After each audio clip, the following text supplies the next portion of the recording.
Again, this is for you 13 to 17, young adults 18 to 24. And this is the first program. We get it up off the ground, inshallah. Give me a second, brother. Tonight, we'll Give me a second.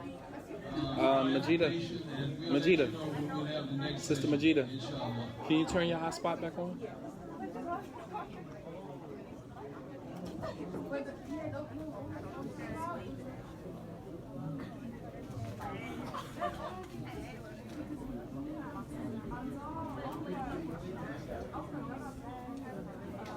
Which one is it?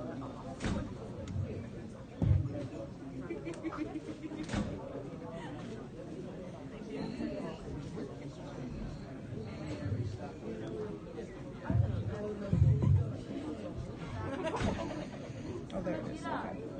All right, yeah, you should be It good. logged off, right? Okay.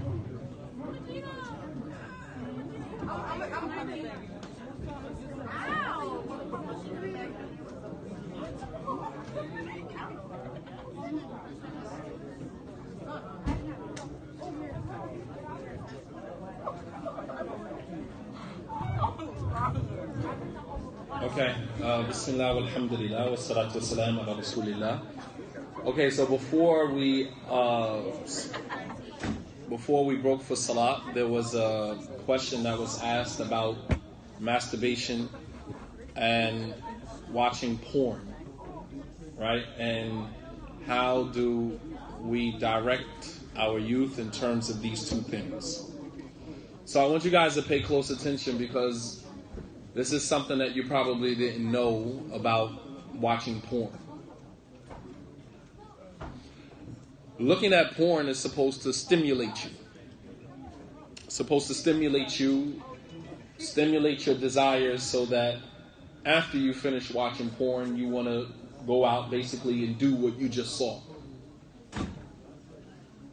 The thing about watching porn is that, number one, it gives you a false sense of the act of sex. Because while you're looking at porn, what you don't realize is the people that you see on the porn are getting paid to do what they do. Or they're just idiots who do stuff in front of a camera and then upload it to the internet. Whether the latter or the former, that may not necessarily be what you want when you engage your partner in sexual relationships. You want the emotion, you want the feeling, you want to be engaged. But that's not what you're seeing on the TV screen. What you're seeing is two people who just engage in the act of sexual relations. No emotion, no love, no feelings, none of that is involved. And so it gives you a false sense of what that act is supposed to look like. Number two is when you constantly look at porn, what you begin to do is you have a higher stimulation. So there are people who look at porn so much that they cannot, I'm talking about married people, that cannot have sexual relations with each other unless they are looking at porn. Can you imagine that your husband or your wife cannot engage you in an act of sexual relations unless they're looking at porn while they're doing it to you? That is what happens when you constantly look at porn. You condition yourself that the only way that you can get stimulated is if you're looking at porn. So as a woman, you're trying to engage your husband, and he's like, okay, well, let's put this movie on, or let's put this on. You're like, why do you need that? I'm right here. But you don't do it for him. You don't do it for him anymore, because he's constantly watching porn. So the only way that he can be stimulated is through looking at porn. And this is the result of that.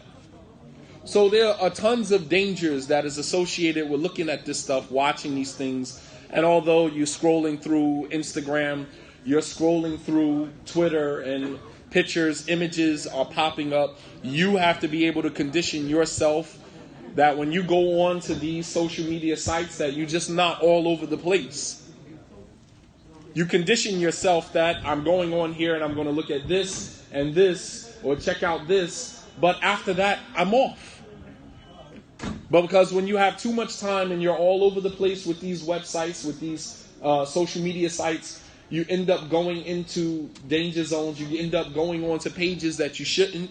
And you see one thing, and then you click on another page, and then you click on another page, and then before you know it, you are knee deep in watching something and looking at something that's going to come back and haunt you. Not only that, in addition to the fact that it's haram. It's haram, and your eyes are going to testify against you on the day of judgment. Allah subhanahu wa ta'ala gave you your eyes to look at the things that are permissible for you to look at. Things that are pleasing to Him. You don't think that seeing is a blessing? All you have to do is ask those who can't see. Seeing is a blessing. And to take the eyes that Allah gave you, the blessing of eyesight, and use it in a manner that is haram, it is the greatest form of ingratitude. It is the greatest way to show how ungrateful you are for the blessing that Allah subhanahu wa ta'ala gave you of eyesight. And every blessing that Allah gave you, you're going to be asked about. ثُمَّ لَتُسْأَلُنَّ يَوْمَئِذٍ عَنِ النَّعِيمِ. Now on that day you will be questioned about every na'im, every blessing that Allah gave you, including your eyesight. There was a narration about one of the great Sahaba. The Sahaba, his name was Abdullah ibn Zubayr. He was the first child born to the Muhajirin when they migrated from Mecca to Medina. And he was on his way to go visit one of the leaders of the Muslims during that time, and he got bit by a snake. And so during that time, obviously, there wasn't any, nothing to anesthesia to put him to sleep or to numb him. So when he got to the palace of the king, he said, he took a look at his leg. He said, should I not call some of the doctors to take a look at your leg? He said, sure. So when the doctors got there, they saw that the poison from the snake had traveled up his leg. And they said that we need to amputate your leg. We need to remove the leg, or it's going to continue to spread. So he said, do what you have to do. They said, well, should we pour you some alcohol to numb you? That was the way that they used to numb themselves back then. They would drink khamr. And so Abdullah ibn Zubayr said, no, khamr is haram in my deen. We don't drink alcohol. They said, so what are you going to do to numb yourself to the pain? He said, I'm going to remember Allah. I'll make dhikr. Subhanallah, alhamdulillah, Allahu Akbar, la ilaha illallah, la hawla wa la quwwata illa billah. I'll remember Allah until I pass out. So they begin to chip away at his leg to remove it, and he fell unconscious. When he regained consciousness, he saw his leg on the floor. And he said, is that my leg? They said, yes. He said, give it to me. He took his leg and he kissed it, and he said, Subhanallah, Allah knows that I have never taken one footstep with you towards something that was haram. I have never walked one footstep in my life with my leg towards something that is haram.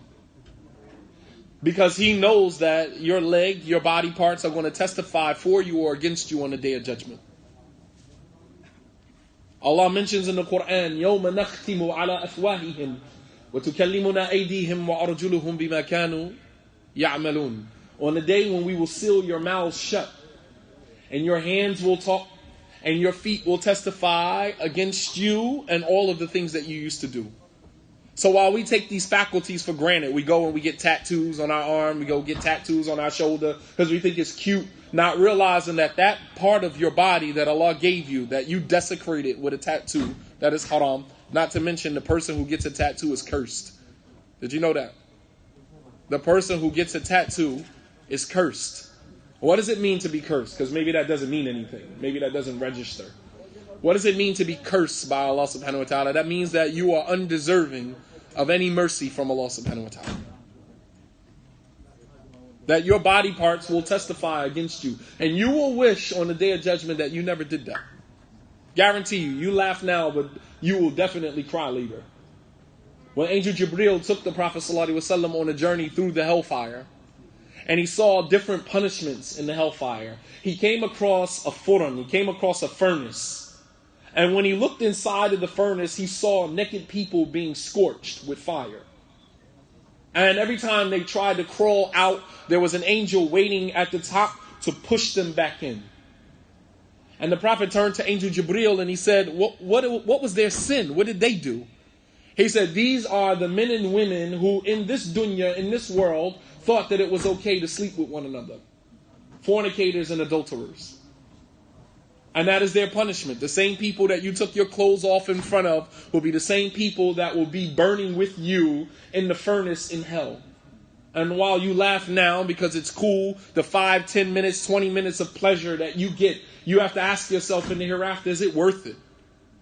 Is it worth it to be scorched in the hellfire for sleeping with a person that you didn't even end up with? It was a 6-month rendezvous. You were together for 6 months. You were boyfriend and girlfriend for 6 months. That was your girl when you was in the 9th grade. Now you're in the 12th grade. She's totally forgotten about. But guess what? You will be scorched in the hellfire for that 9th grade fling. For somebody that you're not even with anymore. Is it worth to go to hellfire for somebody that you're not even going to spend the rest of your life with? It'll be a difference if, okay, you made the mistake with the person, you married the person, y'all made Tawbah, you repented, and you live your life happily ever after, worshiping Allah and doing the right thing. Cool. Because you might both be forgiven by Allah subhanahu wa ta'ala. But to have a one-night stand with this person, to sleep with this person, and then move on to the next person, but you're still going to go to the hellfire for that person, and you're not even with them. I mean, just think about the logic in that. So the whole idea of porn and masturbation and things like that, people might think, well, at least I'm not sleeping with anybody. Okay, I'm masturbating, but I keep that between myself. I'm not doing it with anybody else or whatever. And you might have some people who might say that's the lesser of two evils. Even with the masturbation process, the more and more you do it, the more and more you become accustomed to that. So much so that there are people who are married who would much rather masturbate than have sex with their own spouse. I kid you not. There are people who are married who would rather masturbate than to have sex with their spouse because they've become so accustomed to it. There are people who are married who have sexual relations, and then after the sex is over, she goes and uses whatever she uses to go and masturbate, even after she had sex with her husband. And vice versa. Can you imagine watching porn so much that you're not even able to get an erection when your wife is standing in front of you naked? Because you need to use porn to stimulate you. Here your wife is, beautiful woman, standing in front of you, completely naked, and she does nothing for you. But you have to turn on porn in order to get aroused. How do you think that's going to affect your wife? How does that affect a woman that you're standing in front of your spouse, completely naked, and you do nothing for him? But he can turn on porn and watch a complete stranger have sex with another complete stranger, and he gets turned on by that. How does that affect your self-esteem as a woman? But these are the dangers with our young men, where we think that it's cool, we think that it's okay, but we don't think about the long-term damage that we're doing to ourselves. This stuff is not cool. I get it. 16, 17, 18 years old, you have these desires, then follow what the Prophet ﷺ gave us, the remedy that he gave us to deal with all of that. What did he give us? How do you tame that desire? Fasting. There you go. There is no other solution to that. The Prophet ﷺ wouldn't have prescribed this if it wasn't a remedy that worked. He said, يا معشر الشباب من استطاع منكم الباء فليتزوج فإنه أغض للبصر وأحسن للفرج ومن لم يستطيع فعليه بالصوم فإنه له وجاء. He said, "O group of young men," and notice the Prophet was addressing the men in the community. He never addressed the women in the community about this type of behavior. He said, "O you group of young men, whoever from amongst you has the ability to get married, then let him do so. It will help you to lower your gaze, and it will help you to protect your chastity." So while today in the Muslim community we constantly blame the women, we constantly telling the women to maintain your chastity, fear Allah, don't sleep with boys, and we never say anything to the boys about their behavior. The Prophet ﷺ was the total opposite. He addressed them boys in the community. He said, "O group of young men, whoever from amongst you has the ability to get married, then let him do so. It will help you to lower your gaze and protect your chastity." And he said, whoever doesn't have the ability to do what? To fast. Because fasting will do what? Fasting, فَإِنَّهُ لَهُ وِجَاء. Fasting will act as castration. What does it mean to be castrated? What does that mean? Because only men can be castrated. It's what the white slave owners used to do with black slaves, to cut their testicles off. Yeah.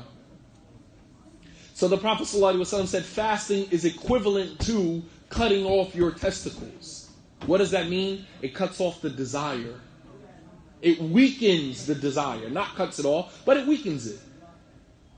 So if you're constantly thinking about girls, thinking about sex, what is the way to help remedy that? Fast. Get up in the morning and say, you know what? I'm not going to, when there's nothing in your system, you can't focus on anything else other than putting some food in your system. You're not thinking about girls. You're not thinking about sex. You're not thinking about anything else. But we don't use these remedies. This is fasting. Come on, man. Like, this is 2017. Come on, man. But there's nothing else. You can either fast and learn how to discipline yourself.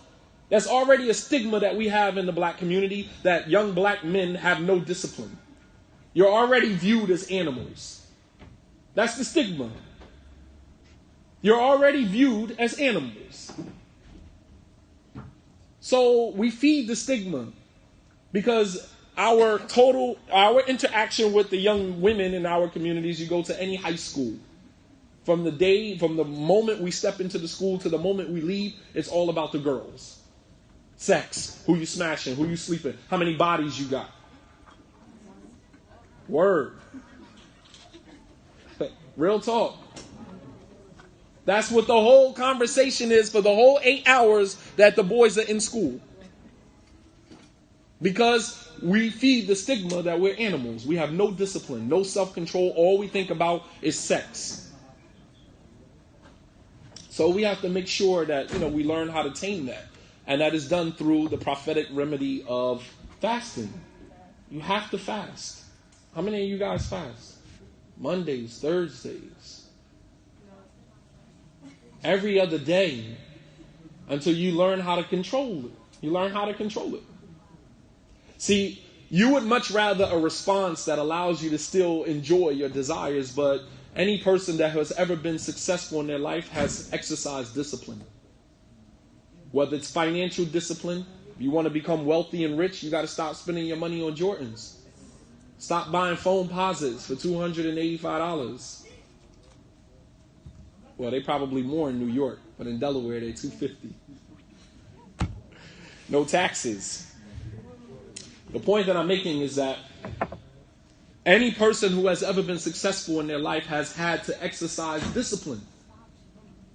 And if you guys want to make it out of this phase of your life successful, going into adulthood successful, then you have to learn how to have discipline.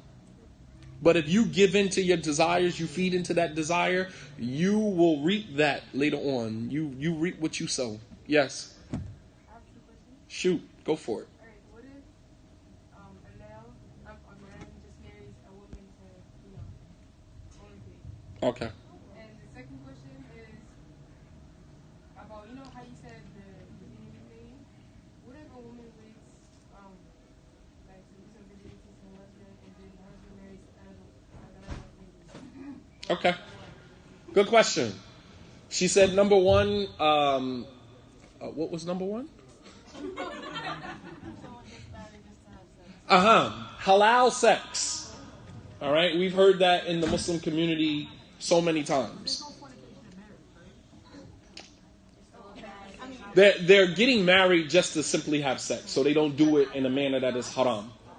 All right. And I blame your parents for that. Because the only reason why you know about that is because the generation before you thought that that was okay, that was a remedy, that was a solution. And you can look at their generation and see that didn't really work too well. I'm not a fan of halal sex. This whole concept of getting married and having sex with someone is better than just fornicating, sleeping around with someone. No, that has lasting effects on you as well. To marry someone and the person only wants you for sex, then basically you're exploiting yourself. That's all you worth is sex?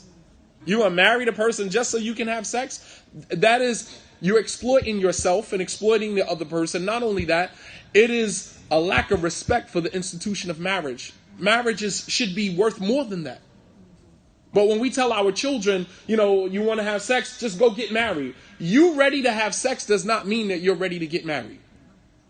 Marriage comes with a whole set of rules, guidelines, and consequences when those guidelines and rules are not adhered to.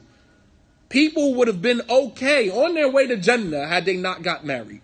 There's some people who right now are married and they're on their way to the hellfire because they went into marriage unprepared, not understanding that there were rules and guidelines to marriage, and they're violating all of the rules and guidelines to marriage. And as a result of that, they're on their way to the hellfire. The Prophet told a woman, look at your husband. He's either your paradise or your hellfire. That's serious. That would make a woman say, you know what? I think I'm going to hold tight before I go into that. I'm not jeopardizing my hereafter for somebody else that I might not even be with for the rest of my life. I'm not going to jeopardize my, some people would have been okay had they not gotten married. You know how to fear Allah. You know how to obey Allah. You know how to pray 5 times a day. Some people would have been okay if they were single. Got married, and the person that you married changed you completely. You don't even know who you are anymore in your marriage. So when you was once going on your way to Jannah, you took a detour when you got married because you weren't prepared for it. Yeah. Okay. I want you to finish your point. So what is the incentive, or where is the push for this generation to want to get married? If you don't get married, you're committing zina, committing watching your phone and stuff like that. Or you do get married and we're undeveloped to be married in our character. How can we? What's the middle course? What's the middle course? Okay, she's asking if we're telling our children. Because they look like, well, dang, well, so what am I supposed? I mean, you told me don't do haram. I go and I pick one of these sisters. The thing about it is that the Prophet ﷺ encouraged the young men in his community to get married because there was a community to help nurture the marriages. That's the difference between them and us. We could as well tell you guys to get married right now, 16, 17 years old. Nothing wrong with that. Nothing wrong with that. We could, in fact, encourage that. But once you get married, where are the families and the communities that are going to help you through all of the challenges that you're going to go through as married, as a young couple? I would not have a problem with my son, 16, 17. My son had his first sit down last year. I took him to another brother's house, his granddaughter, my son, upstairs having a conversation while we're downstairs talking about football games and eating dinner. I was totally cool with that. Because we're marrying into a family where the families are going to protect them and look out for them and help them and nurture them along the challenges of marriage. But if we encourage you guys to get married right now, who's going to be there when you have your first argument? Who's going to be there when he talks about this ain't working for me, I want out, and the man to come in and say, nah, you can't just, you're not going to marry my daughter and just leave her. You guys need to figure this out. There is no family structure. There is no community to help your marriages along. Whereas the Prophet ﷺ could encourage the young people to get married because whenever they made mistakes or things were wrong, there was a community there to back them, to cushion them.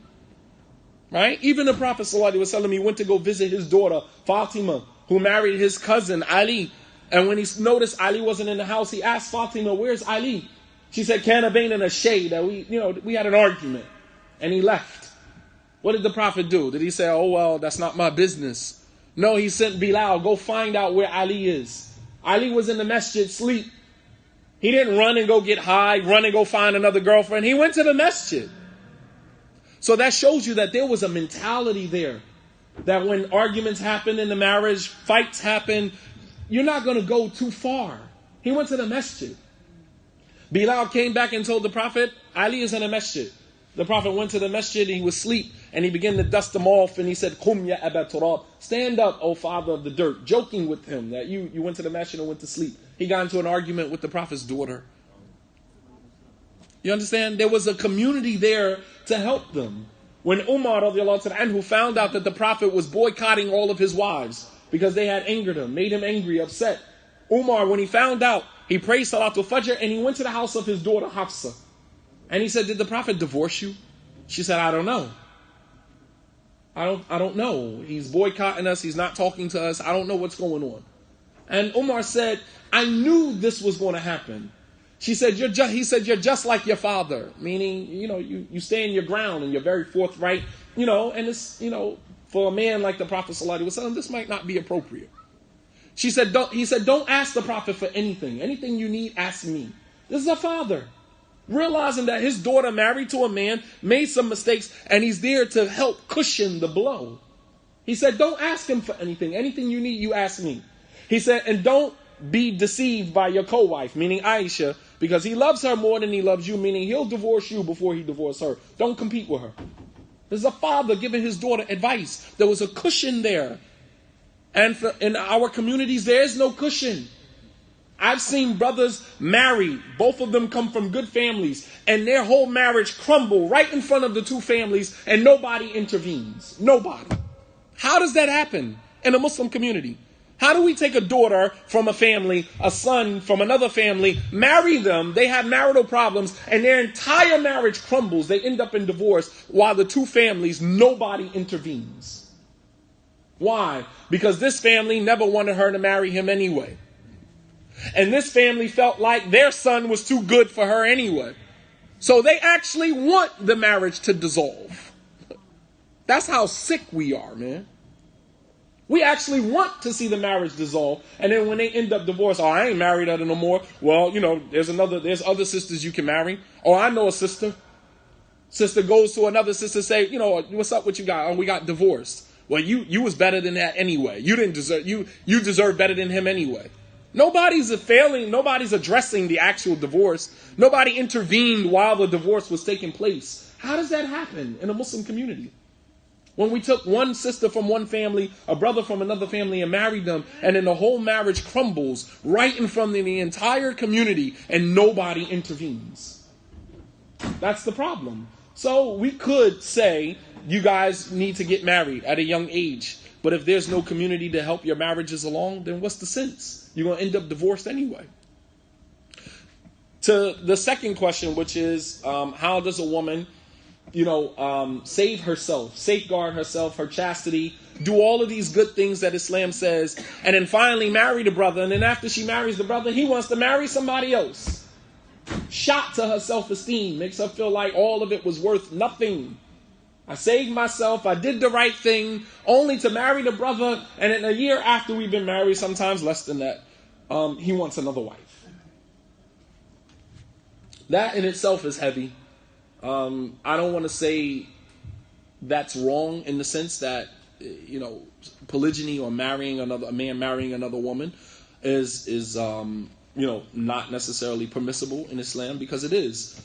But the thing that will help with that is to discuss these matters at the beginning of the marriage. If you are a person that does not want to be in polygyny, you have every right to say, I do not want to be in polygyny. So if you have in your mind to take on another wife after we get married, I would prefer you choose someone else.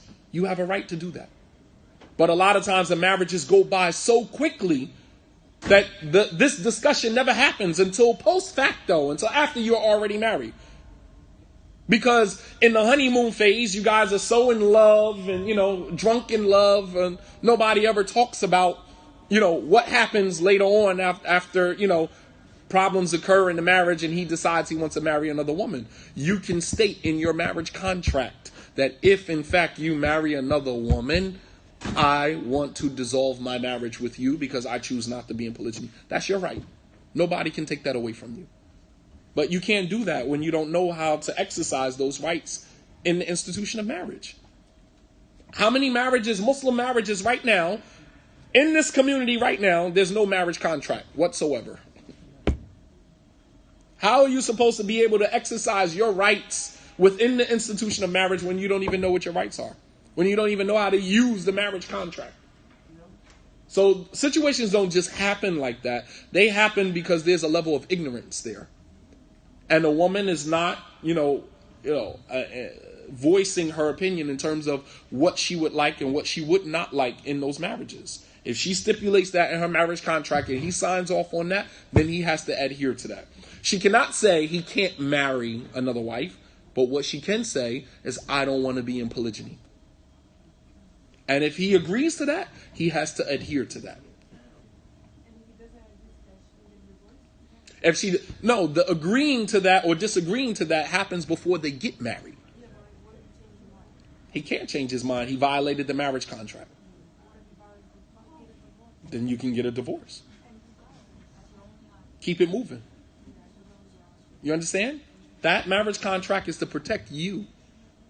And to go into a marriage without utilizing the marriage contract, you're doing yourself a disservice. And this is where education comes in. Yeah. She pretty much answered or asked my question, but just to reiterate, so you're saying it is halal for a woman to put in her contract that she does not wish to have polygamy. Yes. Yes. And if he goes against that, then she has the right to ask for divorce? Yes, absolutely. He violated one of the clauses in the contract. During the time of Umar bin Khattab, radiallahu ta'ala anhu, women were stipulating in the marriage contract that they don't want this or they don't want that. So one woman, she stipulated that she does not be removed from her locality. And so the man went to Umar and said, how can a woman stipulate in her marriage contract that she not be moved out of her city? Umar said, if you sign the marriage contract, then for her is what you signed off on. He said, well, then what rights do we have as men? Umar said that the rights of the men have been dissolved by the marriage contract. You don't have no rights. You sign the marriage contract, you signing your life away, you signing all of your rights away. So if you don't utilize the marriage contract, then you're setting yourself up for failure. Education is key. Education is key, but when there's a conference or a lecture or something going on, no one is nowhere to be found. No one comes for the lecture. No one comes for the workshop. No one comes for the seminars. No one comes. So, and then, we do a lot of, instead of being proactive, we are reactive. We wait till something happen, and then we're scrambling, calling this imam, calling this person, trying to figure out what's the answer. Instead of being proactive and learning your rights ahead of time so that you don't end up in that situation. And then you.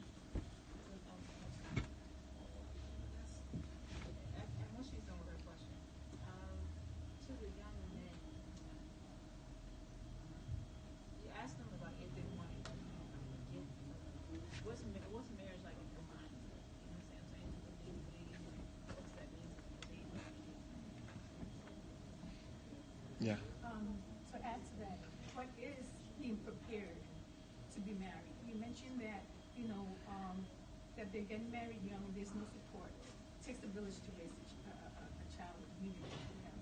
And some of them don't know what preparation is. Am I ready to be married? What does it take? What does it take? That's a whole other lecture. What does it take to be married? How do you know that you're actually ready for marriage? When you are ready to be responsible with somebody else's feelings and emotions, then you're ready for marriage. If you selfish and it's all about you and you don't really care about anybody else, then you're not ready for marriage. Marriage is about being considerate of somebody else's feelings. Every right that the man has over a woman in the marriage is her considering his feelings. She should not leave out of his house without his permission. She should not let anyone into his home without his permission. She should not do this. She should not fast without his permission. Because if he wants to be intimate with her, his right supersedes you fasting a supererogatory fast. So if you wanted to fast on Mondays or Thursdays, you would have to ask your husband's permission to fast, because if your husband wants to come home after work and have relations with you, you cannot deny him that on the basis that I'm fasting, because that's his right. So all of the man's rights in a marriage over his woman is her being considerate of his feelings, not allowing anyone into his home without his permission, not leaving out of his home without his permission. And some people might look at this in a very antiquated way. Well, I got to ask a man's permission before I leave out of the home. Well, don't you, even as men, I don't leave out of my home except my wife knows exactly where I am. Not that I have to tell her. It's consideration. Babe, I'm going to the store. Do you need anything? I don't just walk out of my house. And I'm a man. I don't just walk out of my house without telling my wife where I'm going. That's consideration. So if you're not ready to be considerate of someone else's feelings, someone else's emotions, you're not ready to be responsible with that, then you're not ready for marriage. And there are tons of other, I did an entire lecture, 10 ways that you know you're not ready for marriage. I did an entire lecture on that. You can find it on Facebook. Yeah. Oh, so I was just going to say that in the African American community, a lot of us are raised by single women. So in regards Facts. in regards to like wanting to get married, a lot of women don't understand the value in a wali, and that's how they get played. That's how they don't utilize the contract. They don't act. You know, it just goes downhill when the wali and I involved. Absolutely. She said that a lot of sisters in the community, mashallah, you guys on point. We waiting to hear from you guys. You sitting in the corner. I can't even see you. Come out the corner, man. Come out. She said that a lot of children in the African American Muslim community are raised by single mothers. So in the absence of the wali, a lot of times women get played on, or they become prey, and they are preyed upon by men who unfortunately don't value them or don't see any worth in them because they take advantage of them because there is no man involved in that process. The wali is a critical component in the marriage to the point that the marriage is not valid without a wali. You cannot get married in Islam without a wali. And your wali, your primary wali, is your father, your biological father. Now, if your biological father is not a Muslim, then obviously he does not qualify Islamically to be your wali. Although, even if we married someone, like if a Muslim man is trying to marry a non-Muslim woman, the non-Muslim woman still needs a wali. And her wali is not the imam of the masjid. Her wali is her father. You cannot marry a Muslim man to a non-Muslim woman without the permission of her father, without her father's involvement. How would that look on the Islamic community? That we're marrying somebody to someone without consulting with... No, this is even if the person is a non-Muslim. So yes, the Muslim woman has to have a wali. And your wali is your biological father, your biological uncle, your biological grandfather. All right, all of the men in your family become your wali. Your uncle, your grandfather, your son, if he is of the age where he understands the importance of marriage, the rules and regulations and guidelines of marriage. These are the people that become your awliya, which is the plural of wali. And a woman cannot marry somebody without a wali. And the Prophet ﷺ said, any woman who marries a man without the permission of her wali, then her marriage is invalid. Her marriage is invalid. Her marriage is invalid.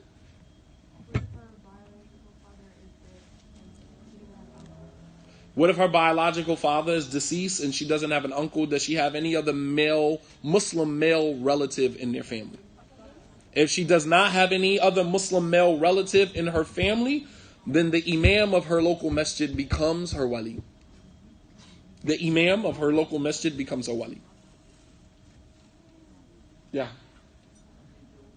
My question is, what do we say to our daughters as wali when we investigate the situation of the brother they may be interested in? And we find, and we see as men and as fathers, that he's a Turk. He's a what? He's not worthy. He's a turkey? That's old head language for you right there. He's not worthy of her. But yet, she still finds an interest in him. Right. What do we say to them? Very interesting. He said as a father, sometimes we might investigate. Our daughter might be interested in someone, and then we investigate that brother. And we find that, we raised our daughter better than that. And, this person is not even deserving of our daughter. And yet the daughter is still insistent upon being with this individual. What do we do in those type of situations? That's a tough one. Because once the feelings get involved, a lot of times it's very difficult to turn their minds off of that situation. So rather than say, you know what, I'm not marrying y'all, and then have them still engage with each other in a manner that is haram, then I think a smart thing would be to set a date or set a timeline, whereas if these things are not done or these things are not in place, then we're going to call it off. But to say to the person, no, I'm not marrying you, you better find somebody else. When she brings that person to you, 9 times out of 10, they already been talking. They've already probably kissed. They probably already held hands. They probably already went to the movies. They already did so many other things before they bring the situation to you. So now you're trying to intervene in something where hearts have already been connected. That's a tough. And when you say, no, I'm not marrying to him, don't bring the situation to me no more, do you think that it's going to stop there? No, they still kicking it. They still texting. They still trying to circumvent your system, trying to work around you to figure out a way how they can get married. And, there has to be a level of trust between the daughters and their fathers that, your father is, after this man marries you and hurts you, who are you going to run to after that's over with? You're going to run right back to the man who told you shouldn't have been with him in the first place. Your father is the only man, regardless, as teenagers, we have this topsy-turvy relationship with our parents. Sometimes our parents become our greatest enemies when we're teenagers, but they become our best friends when we become adults. Real talk. I unfortunately don't have that opportunity. My mother died when I was 16. So now as an adult, I don't have an opportunity to have my mom as my best friend, which she probably would have been my best friend right now. I don't have that opportunity. And as teenagers, we don't realize that our parents as teenagers become our worst enemies. And when we become adults, they become our best friends. So right now you're in a phase or in a stage where, your parents, their rules seem, abnormal, rules seem harsh, rules seem unnecessary, irrelevant. You don't understand. You don't understand because all of the rules are designed to protect you. You don't understand. And as you get older and you start having children, it all makes sense to you then. Because now you are in the same position as your parents. You are now a parent. And it all makes sense to you now. The whole, if you're not going to abide by my rules underneath my roof, then you can move out. We've all heard that, right? I said the same thing to my child. Absolutely. It works. It worked on me, and it worked on him. If you can't abide by my rules, then you can pack your things and you can leave. I don't know how many times I heard that.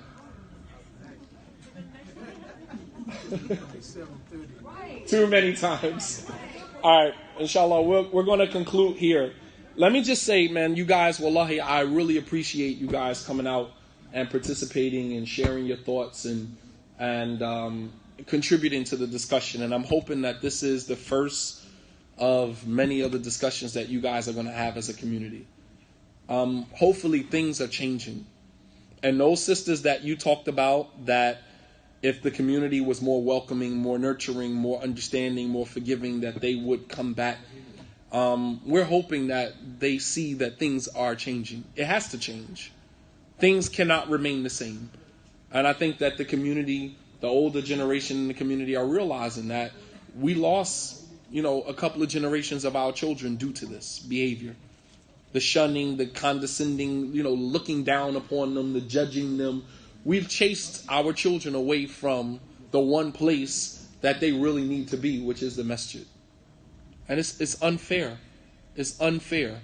Because some of you guys are out there and you have a desire, you have a thirst to worship, want to worship Allah, want to practice your religion and want to learn about your religion. You have a thirst for it. But these are obstacles that are posing, challenges for us that won't allow us to enjoy that. And it's not fair. And we pray that Allah subhanahu wa ta'ala forgive us for any unnecessary obstacles that we have created that, have separated you from the masjid, separated you from your deen, or any of the other brothers and sisters out there who have been separated from their religion. And we pray that Allah gives us the tools that we need to create an environment that is welcoming, that is nurturing, where you guys can come back and feel comfortable being Muslim in your own home. This is your home. You should not have to feel like a stranger inside of your own masjid. The very masjid where many of your parents got married. The very masjid where many of you had your aqiqah at this masjid. And now at 15, 16, 17 years old, you don't even feel welcomed at the same place where your parents got married and where you were born and brought to, where we celebrated your birth. It's unfair. It's unfair. So with that, inshallah ta'ala, we'll stop here. Wa sallallahu ala nabiyyina Muhammad wa ala alihi wa sahbihi wa sallam tasliman kathira. Wa akhiru da'wana an alhamdulillahi rabbil alameen. Next steps going forward, any of you who want to maybe take a lead role in helping us against this is our first one. And round of applause. Come on, little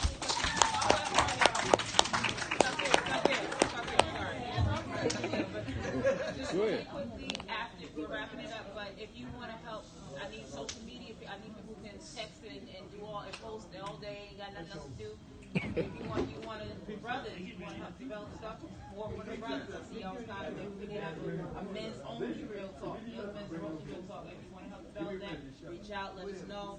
We got the board and the paper here. Put your name down, and we will go forward. Thank you so much. We love you. Right, we thank Brother Imam Shadid Muhammad for coming over.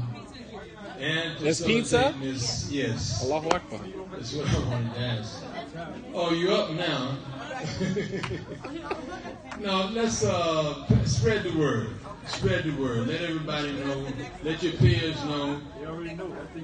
You got everybody's email and phone number? Okay. We don't know yet. We have to get together. The committee will get together and we'll get our feedback information together. We will let everyone know when we're going to meet again.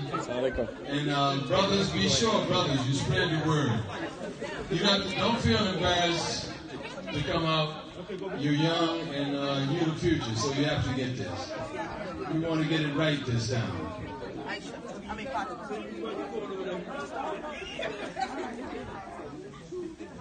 Somebody said they wanted. Oh, I know it was. That's yours. Don't give that to nobody. Get Shaheed. Get Shaheed. Shaheed said he wanted to talk to you. Okay. Yeah. Okay. Thank you so much. No, my pleasure. My pleasure, Sheikh.